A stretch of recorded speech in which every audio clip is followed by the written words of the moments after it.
What to do when obstacles seem like too much. Coming out of 2020, you probably know what it's like to feel overwhelmed by the sheer size or amount of obstacles on your plate. Although obstacles are necessary to help you grow, they certainly can be challenging, leading you to feel inadequate, distraught, and overwhelmed. Luckily, there are some things you can do to help manage the obstacles in front of you. In this tutorial, I'm going to tell you 3 things to do when obstacles seem like too much.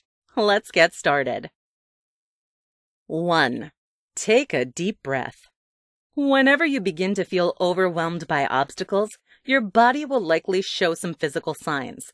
For example, your chest may become tight, breathing become more rapid, and bodies start to shake.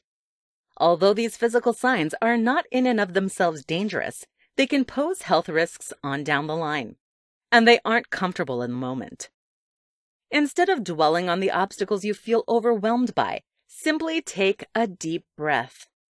Take a couple deep breaths if you need to. Simply breathe in and out to relax your body and give it some much-needed oxygen.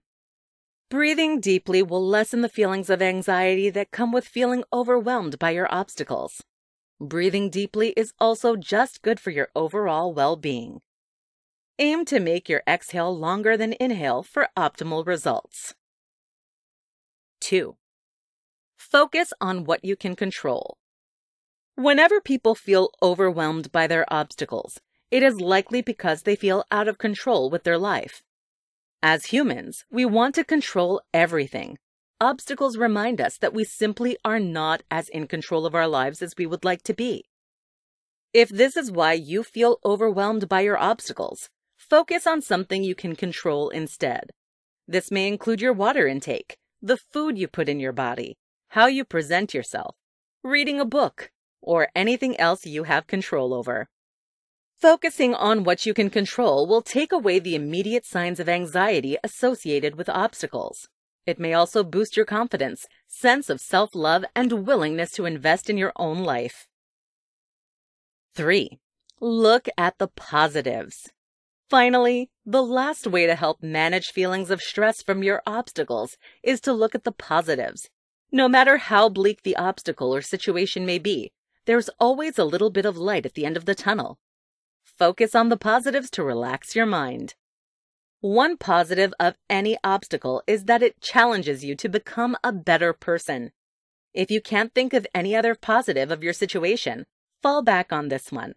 The obstacle is turning you into a stronger and more capable person. Chances are, however, there are other benefits as well.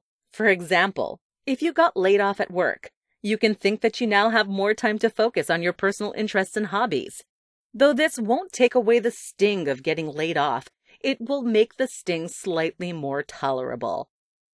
Whenever you look at the positives, you aren't just rejecting the bad. Instead, you have a much more realistic and adult view of the situation, which involves both positives and negatives. Final thoughts. Next time you feel overwhelmed by your obstacles, take a deep breath. Focus on what you can control, or look at the positives. Better yet, try a combination of all 3 techniques to help you calm yourself down and approach the obstacles more rationally once again.